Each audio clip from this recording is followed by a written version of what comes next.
The Supreme Court issues a landmark ruling on affirmative action at universities. And the Bud Light CEO goes on CBS this morning, and you're not going to believe what he has to say. Everybody, I'm Kev Phares, and you're watching Speechless, The Daily Show.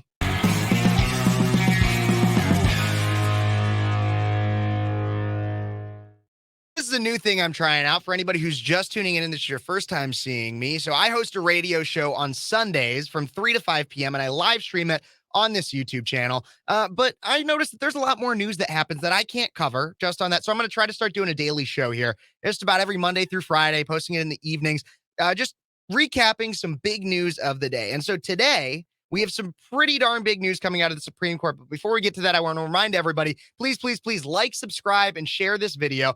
Please subscribe. Absolutely. Because when you do subscribe, make sure to ring that notification bell and hit those notifications to all, because I know ScrewTube on multiple occasions have tried to make it so that people do not see my videos. So please like, subscribe, share, and leave me a comment. Let me know what you're thinking about this video, about everything I'm talking about here. And if you disagree, agree, or you got an idea for another story, I will cover it. But in the meantime, everybody, let's get right into it. Supreme Court, this is out of the Daily Wire, issues a landmark ruling on affirmative action at universities. A group called Students for Fair Admission sued the elite schools like Harvard and others, accusing them of unfairly factoring race into their admissions process. The group pointed to high test scores of Asian American and white applicants that ended up being rejected. So basically, if you've never heard of affirmative action, what it is basically this idea that we don't care about your merit in this society with affirmative action. We don't care about your merit. We need to hit quotas of people of certain races, genders, backgrounds, anything. We need to hit those quotas. And so it doesn't really matter if you're the best at something. We need to care more about what your gender is or what your race is, anything like that. And so what we now have, or what we had, was a society that valued your identity a lot more than they value your merit. So it was put into place back in the 70s under the Nixon administration. So a Republican did do it. I'll admit it. Republicans make mistakes and they have problems. But so this is affirmative action is racist. And essentially the Supreme Court today made it so that it couldn't really be a thing in college admissions anymore. Chief Justice John Roberts wrote in the majority saying eliminating racial discrimination means eliminating all of it. And that's the craziest thing. So back in like 2020, when BLM had the riots and everything, you heard people always talking about systemic discrimination, systemic racism. That's what you'd hear people yelling about. But when you ask them and say, point to me of an overarching, a specific example of where we actually have a full system of racism. And they'd usually point out specific instances, bad cops doing bad things in specific areas. But the only instance of actual systemic racism, a time in which it's enshrined in law that racism and discrimination exist, was affirmative action. When it says that it doesn't matter how good you are, we want you based on your race. That's what the only instance of systemic discrimination. So Chief Justice John Roberts hit the nail on the head with that one there. But Justice Sonia Sotomayor wrote in the dissent, and she accused that the majority, the people that think that affirmative action is racist, she accused them of further entrenching racial inequality in education. Okay, so this is an awful quote, again, for her. Justice Sonia Sotomayor says that the majority is further entrenching racial inequality in education. You want to know why this is a terrible quote? You want to know why this is just idiocy? And it's also just demeaning. Because what it says is if you're by taking away by taking away affirmative action and implementing a merit-based society, essentially, and she's saying that entrenches racial inequality in education, what she is saying is that people of certain races, she doesn't specify, but she's saying that people of certain races would not be able to get into colleges or get into certain roles on their own merit alone. That's what she's saying. How demeaning is that? To go up to somebody and say, oh, well, you're not smart enough. You're not good enough. You can't do it. No matter what you try, you can't do it. It's insanity. Hundreds of universities that consider race in admissions and scholarship decisions will now have to find non-race related ways to replace affirmative action. Some schools have already begun to move away from using standardized test scores, which that people have mixed opinions on that. Let me know in the comments what you think about that. But some schools have started moving away from using like ACT, SAT in the admissions process as the argument that standardized testing harms minority students picks up steam.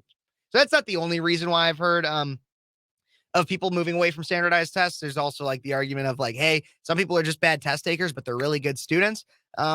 Understandable. I'm still a proponent. I do think that standardized tests serve a function of testing somebody's under or ability to perform under pressure. And that's why you should also consider GPA, but I digress from all that. But there are arguments that say that standardized testing harms minority students. Odd.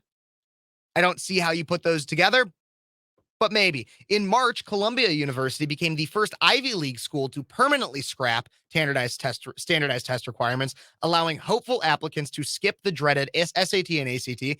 Previously, a low SAT or ACT score meant automatic elimination at most top-tier schools. Some schools are also considering requiring more essays for admission to get a better idea of a student's background. And I think this is actually kind of a good idea. Adding more essays. Give a student to like explain who they are and understand the human side of a student. I think that's really good. While other colleges plan to recruit students from minority areas or admit more students transferring from community colleges. I think transferring from community colleges is a great idea. I think a lot of people should go to community colleges because there's a lot of students out there. If you're going to a four-year university and you're undeclared, what are you doing with your life? Like, seriously.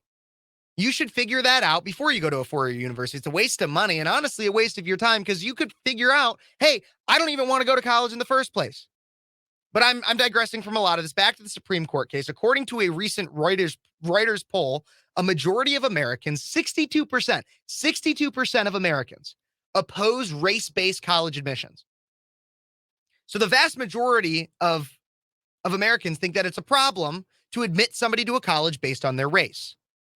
But that doesn't stop these lefties from absolutely losing their minds over this decision. I'm serious. They are losing their minds. Former President Barack Obama said the court's ruling would hamper minorities' education opportunities. He said, quote, affirmative action, I can't do the Obama voice, but I'll try. Affirmative action was never a complete answer in the drive towards a more just society. But for generations of students who had been systemically excluded from most of America's key institutions, it gave us the chance to show we more than deserved a seat at the table. In the wake of the Supreme Court's recent decision, it's time to redouble our effort, Obama said. My God, it's never a complete answer, but generations of students needed it. They needed it because apparently their merit wasn't there. I don't know. What are you saying, Obama? That students can't get in based on their merit? It's crazy to me. It is crazy what these lefties will come up with. And that's not the only one. Donna Brazil did an interview on ABC News. And this one's also insane. It really is. She even invokes Dr. King, Dr. Martin Luther King Jr. in the things that she has to say. Why don't we take a look at this right here? I agree with the student who said that I shouldn't be surprised, but I am shocked by the fact that in the majority opinion, they basically whitewash the Constitution in a way that basically says that we were right all along. The 14th Amendment, the clause, Equal Protection Clause, will guarantee us a colorblind society. We all know that when slavery ended, Jim Crow began to take root, not only in my native South, but across this country. It took the Civil Rights Act of 1964 to eliminate those vestiges of racism. And now the most effective tool, an affirmative tool to eliminate barriers, a tool that would give us opportunity, is now weakened. So yes, the students will have to write perhaps essays that describe how this has been a long struggle to get to the place where they can even have a door to look at versus a door that would be left ajar for all people to get through. I see this as a setback. I see this as a setback not just for minorities. Of course, it's a setback for minorities. It's also a setback for white women as well and others who have used these effective tools to remedy past discrimination based on gender. So this is another, what I call another hit from the Roberts Court, whether it's on affirmative action, whether it's on voting rights, whether it's on the women's right to choose. This is about freedom. And I think for those of us who believe in freedom and justice and equality for all people, we have more work to do. But you know what? Dr. King said the arc of the universe is long, it bends toward justice. I'm going to keep believing that. And I'm going to encourage those young people that you just heard to tell their stories. Be part of the narrative. Let people know our great American story, because we were making a lot of progress. And I still believe that we can make progress after this disastrous opinion. Disastrous opinion. What a dumbo. Okay, there's a few things I want to talk about in there. The first is she calls it a setback. She says it's a setback that with this. And again, it's and I'm going to say this for like all of these. It's demeaning. Like, this is demeaning. Like, I'm not a minority. I have a good friend. He's a member of our talent here at Cities 92.9, Ty Smith. A lot of people I know that follow me also follow him. And I guarantee you he's going to talk about this on his show this weekend if he hasn't already on his YouTube channel. But like, how offensive is it to say that it's a setback because you are no longer able to get to a school solely based on the fact that you have a certain skin color? How offensive is it to say that, oh, no, your merit wouldn't be able to get you there. Only your skin color could. That's so offensive to me. Along with that, so she invokes the Dr. King quote at the end, and I'm wondering if she had ever had the chance to hear the one that goes something along the lines of, I dream of a day that my children will be judged based on the content of their character and not the color of their skin, because that's what this decision does, sweetheart. That's what this decision does, is it makes it so that we are actually judging people based on their merit, based on the content of their character, than based on the color of their skin. But apparently she selectively listens to Dr. King. Anyways, then the last thing was, where did this come from about freedom? She starts going, people who oppose this decision, it's about freedom. It's about freedom. What? And then she just like kitchen sinks all these other Supreme Court cases, voting rights, the abortion one, everything like that. That's not what we're talking about here. And also, what does it have to do with freedom? What does it have to do with freedom? If anything, you're more free now with affirmative action gone, because every student will have an actually equal opportunity in theory. There's still worries about practice. I think that Republicans really have to follow up on this and make sure that schools with their DEI bullcrap don't try to get around this in some way. So they're going to have to, but I'm getting away from it. The point is freedom. What does that have to do with this? Like I said, the only way freedom works with this is if you agree with the opinion, because you're more free to work on your merit and to work on yourself to make yourself worthy of going to one of those top tier schools. Another person that had a meltdown over this was Al Sharpton. I consider him to be an absolute grifter, but we're going to watch this. Al Sharpton was in his car when he did this interview. He did this interview with MSNBC earlier today. So we're going to take a look at this video of Al Sharpton just being Al Sharpton. Let's watch this here. That this is tantamount to sticking a dagger in our back. What? Because what they have said now is Drama that queen. It is unconstitutional to even consider race. And given the racial history of the country, let's not act like blacks are behind because there's something in our genes that made us behind. Okay, nobody is saying that. Nobody is saying that. I don't know where he is getting that from, but nobody is saying that, Al Sharpton. It was against the law for us to even read and write until 160 years ago. We were enslaved 246 years. So it is to completely throw to the wind the history of why we needed affirmative action in the first place. Wait. So you're trying to say that we're like going back to, I don't know if this is exactly what he's trying to say, but is he trying to say that we're going back to the time where it was illegal for blacks to read and write by making it so that you don't get into a college strictly based on your race? I don't know. Sounds like that to me. Let me know what you think. Secondly, let's remember that affirmative action was a conservative remedy. Not conservative, Republican. Know the difference. Watch. Came out of the Nixon administration, written by Art Fletcher. So now you have a right-wing Trump court, because let's not forget Trump nominated a third of the sitting court, 9 members, 3 of which Trump put on there. That is. So here's one thing real quick too, while I'm thinking about it, is I don't agree with him on this, but if we assume his premise when he discusses the ideas that this came from a Nixon administration, and it was a quote unquote conservative opinion. I think there's a difference between conservative and Republican. We can get into that in another video, but is he trying to say, so did he agree with Nixon then? Is that what he's saying? Is that he actually was a Nixon supporter, but he just wasn't talking about it back then? I don't know. Seems like it could be interesting. Saying, well, we'll protect your voting rights on Thursday, Friday, and Monday, and then we're going to pull the rug from under you in terms of you being able to have an even consideration. We're not even talking about a mandatory, a consideration of race to higher education.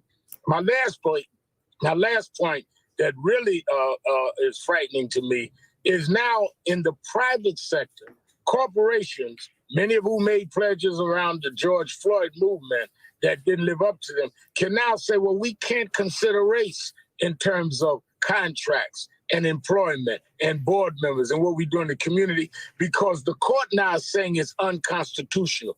This is a tremendous setback that must be resisted by every corner, including the Department of Justice and including states, because what they have said is that it is unconstitutional to even consider race.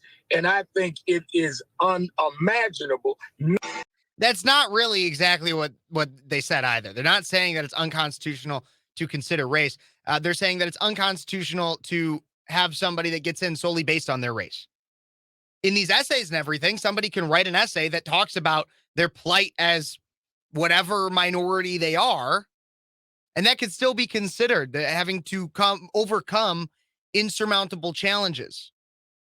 Maybe because of the community that they grew up in or something like that. Like there's so many other ways that race can still kind of play a factor, but it's not the sole factor anymore, and it can't be. But it's interesting that he brings up the Trump court because this is an unlikely supporter of affirmative action. Donald Trump, back in 2015, there's a recently resurfaced clip of him on Meet the Press with Chuck Todd, and just hear what he has to say when he's asked about what he thinks about affirmative action. Affirmative action. Should we keep it? Yes or no? I'm fine with affirmative action. I mean, should it be expanded or should it be limited? Well, it should be, you have to also go free market. You have to go capability. You have to do a lot of things. But I'm fine with affirmative action. We've lived with it for a long time, and I've lived with it for a long time. And I've had great relationships with lots of people. So I'm fine with it. What does that really mean? Like, I feel like he's kind of dancing around it, but I also just thought it was interesting to point out the fact that Trump actually apparently is in favor of affirmative action, despite the fact that his court, termed by Al Sharpton, struck down affirmative action, and it's no longer a thing. So to wrap this whole Supreme Court thing up, it's a major case. It's basically 2023's version of the Dobbs case from last year. That's what we're coming after this year. I'm interested to see what comes next year around this time, because it was just almost a year anniversary of the overturning of Roe v. Wade. But the whole point of all this that I think is fascinating is that the left always tries to claim to be the saviors of people of color, of minorities, right? They're the saviors. They're anti-racist. They're anti-racist. That's the term they always use.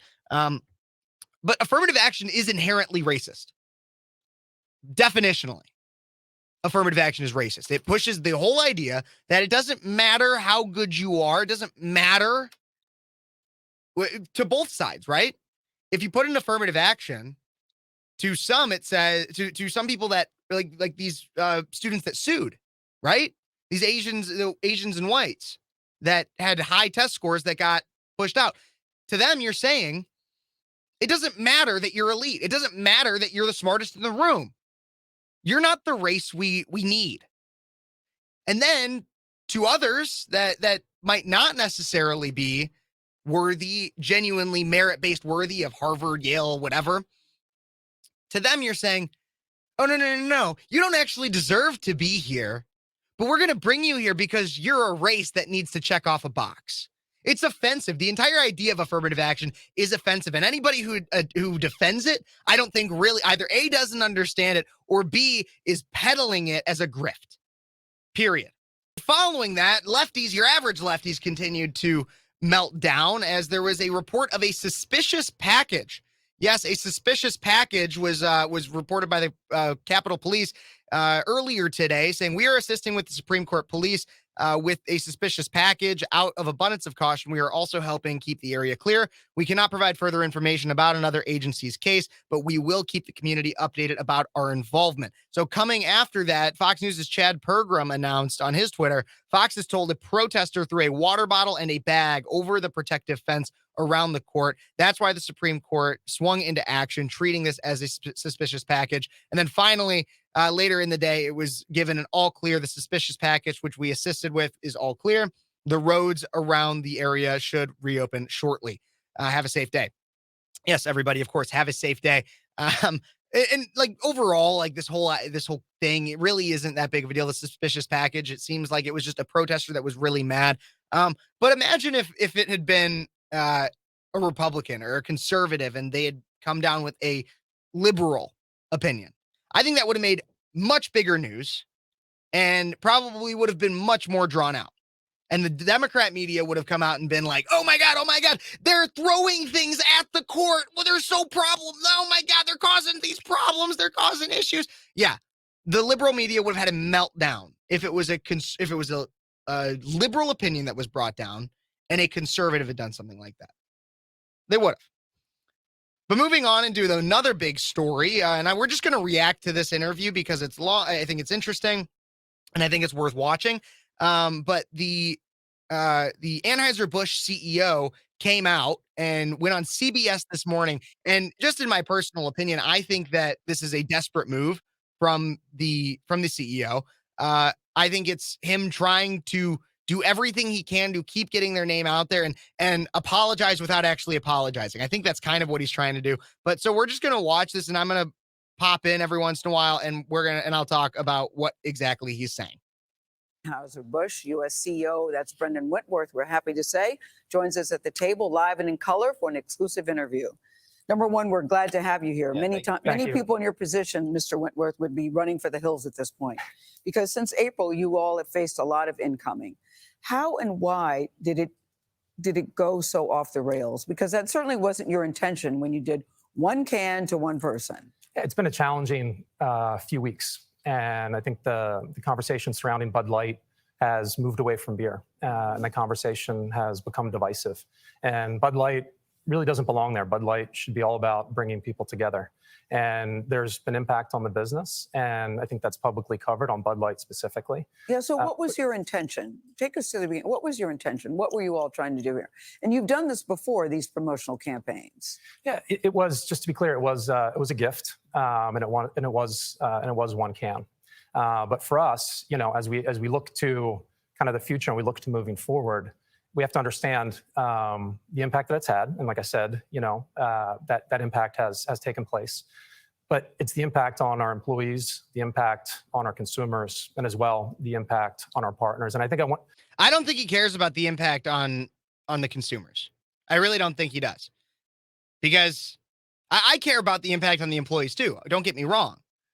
But the message is bigger than to the truck drivers and the people at the breweries and everything like that. I'm sorry to them. Like, I feel bad about that situation, but the message that needs to be sent is bigger. Know your consumer, appreciate your consumer. And I think he probably says in here somewhere that he appreciates his consumer, but does he really? Does he really? Let's keep watching. One thing that I'd love to make extremely clear is that impact is my responsibility. And as the CEO, everything we do here, I'm accountable for. Given the moment well, then you should be fired. Really? Then you should be fired if you're actually accountable. But no, that won't happen. we're in this moment in America with trans issues at the top of a Republican social or conservative political agenda. This one's good. Knowing what you know now, if you could go back, would you send this can to this one person again? There's a big social conversation taking place right now, and big brands are right in the middle of it. And it's not just our industry or Bud Light. It's happening in retail. It's happening in fast food.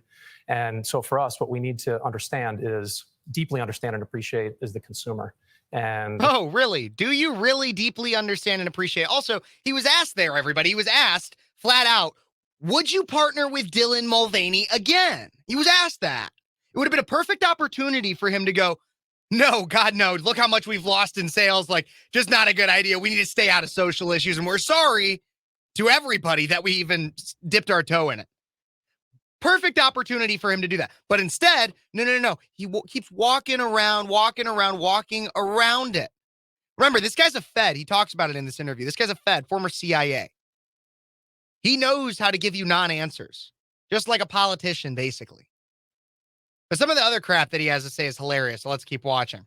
what they want, what they care about, and what they expect from big brands. So this is a part of why you're getting it from all sides, because I asked you, would you do it again? And people on the trans rights side of things, supporting that community, want you to say, yes, of course, we want that fortitude. And people on the right would criticize you for saying yes. So where are you on the issue? I mean, so the reporter is basically just calling out. He's saying, yeah, we understand that you did not answer that question.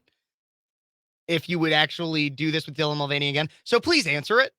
Like, that's basically what he just said. was this a mistake?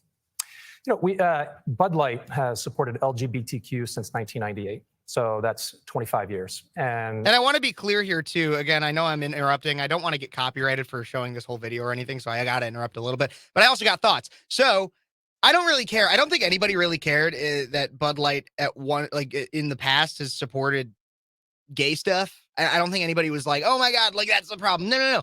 The problem was the majority of your consumer is like fratty and country. And in the past, when you supported like LGBTQ stuff, you were like you had to at some of the old pride parades. Pride parades used to be a lot different than they are now. And that's a whole nother video in and of itself. But that was not the issue. It was that you pushed, it was the T issue. Trans. Pushing the idea that a man can become a man, or a man can become a woman and a woman can become a man. No, gender is not a costume. And he should honestly have just said that there. He should say it, but he's not going to because he's trying to walk that line. But let's keep watching here what other crap he has to say. as we've said from the beginning, we'll continue to support the communities and organizations that we've supported for decades. Mm-hmm. But as we move forward, we want to focus on what we do best, which is brewing great beer for everyone, listening to our consumers, being humble and listening. Start listening then. Listen to me. I was a former consumer. Brandon, you're probably never going to see this, but listen to me. If you're going to start listening to your consumer, listen to me. Apologize to women. Apologize to your consumer. Quit your job and fire that lady, Alyssa Heinerscheid or whatever, that made this decision ultimately. Listen.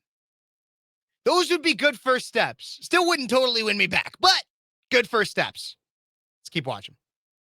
Listening to them, making sure that we do right by our employees, take care and support our partners, and ultimately make an impact in the communities that we serve. So you did point out that Anheuser Busch has in the past supported the queer community. In fact, you had these cans in 2019 that were rainbow bottles that were sold in stores all across the country. But the political arm of Anheuser Busch has donated to anti-LGBTQ plus politicians. So where do you stand, and where does the company stand on queer rights? We support politicians that support our business. And when we say that, we talk about things like things that work for the industry, allow us to grow the business, allow us to employ more people, and really help drive the economy. You said at one point I heard you say we're listening. Didn't answer the question. He didn't answer the question. He was flat out asked. The question that was asked of him. Let me go back like a second. We can literally watch this guy ask him the question. And it's, where do you fall on queer rights? Flat out asked it. So where do you stand, and where does the company stand on queer rights? And then listen to what he said. We support politicians that support our business. And when we say that, we talk about things like things that work. So he just flat out ignored the question. Absolutely, flat out ignored it. He was like, he addressed the small, tiny part about the politicians thing, and then flat out ignored. Where do you stand on queer rights, Brendan? Where does Bud Light stand on queer rights? Not going to find out. I think we kind of know, though. I think we kind of know. I mean, The Dylan Mulvaney thing kind of told us, but You said at one point I heard you say, we're listening, we hear you. What did you hear, and how has it affected your employees? I'm curious about how they're feeling and how they're dealing with all of this. Our employees, we have 65,000. If you look at the 18,000 Anheuser Busch employees, and you look at the 47,000 Anheuser Busch wholesaler employees, and they're full of pride and they're full of commitment. And so it's really a privilege and it's humbling to have the opportunity to lead the organization. When you say listening, I've been out to many of the impacted markets. My team has been out to many of the impacted markets. And over the last month, we've talked to over 100,000 consumers, and their feedback is very clear. What is it? The feedback is to reinforce what Bud Light has always meant to them, which is good times, goodwill, and easy enjoyment. And we have that all packed inside of our summer campaign that we launched last week. We're in the middle of the NFL. Their pandering campaign. Remember, it's the pandering campaign trying to scrape back some people by pandering with first responders and sports and all that kind of stuff that conservatives usually like more. They're pandering. I know Nate's not here, but we're in the middle of our NFL campaign that'll be out in a few weeks. It's right there. And I think the fact remains that millions and millions of consumers enjoy Bud Light each and every day. But and they're they do still mad though, Brendan, because the sales have dropped. How are you handling that? I mean, as CEO, I want to know what this was been like for you when you've had so much vitriol on all sides. Your sales are dropping. People, we have people firing guns at Bud Light cans. I mean, it's just gotten really off the chain. That was Kid Rock, and it was probably one of the funniest videos I have ever seen in my entire life. Crazy. Yeah. So how are you grappling with that, handling that? I think it's the impact, honestly, on the employees that weighs most on me. But again, as I mentioned, seeing the pride and the commitment that they have working on behalf of a 165-plus-year-old American institution is what gives us energy as we look to move forward and focus on what we do best. Yeah, it's so much bigger than a business story. It is so much bigger than a business story. And I know this new campaign, this new ad campaign is going to focus on the people behind the beer. They've faced, confrontations just for driving a Bud Light truck. If you're a distributor, you face confrontations for selling the beer. There have been bomb threats. The LAPD had to do a sweep through. That is a problem. If there's any, I condemn any violence that is shown towards anybody regarding this Bud Light controversy. Disagree with the company, boycott the beer, but don't make a bomb threat. Don't threaten a driver, somebody just trying to do their job that had nothing to do with the decision. That's a problem, and I condemn all of it. It's all any violence of that kind is bad.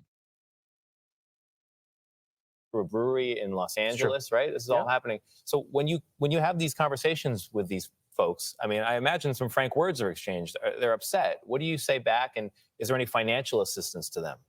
Well, we announced a couple weeks ago or last week, we are announcing investment for our frontline employees and their employment, as well as financial support for our wholesalers. Has that started? That has started. The money's going out. Mm-hmm. Wow. And when you look at the organization, I mentioned it's 65,000 people when you put it all together. Mm-hmm. And if you extend it even a little bit further, it includes American farmers, the folks that make our high quality ingredients. And the campaign is all about celebrating them. Yeah. And again, these are farmers, these are brewery workers, these are drivers, merchandisers, sales reps, everybody that brings our industry to life and our business to life each and every day. And it's what makes it tick. So how much is this marketing boo-boo, whatever you want to call it, costing Bud Light in the end, with the drop in sales, with the financial assistance, with the new ad campaign? I mean, you roll all that together, it sounds like tens of millions, hundreds of millions of dollars.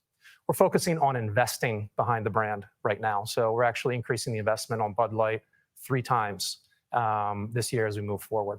I know you say you're moving forward, and I think that's the right attitude. I get it. But what was the most difficult part for you navigating? You've been CEO for the past 2 years. 2 years.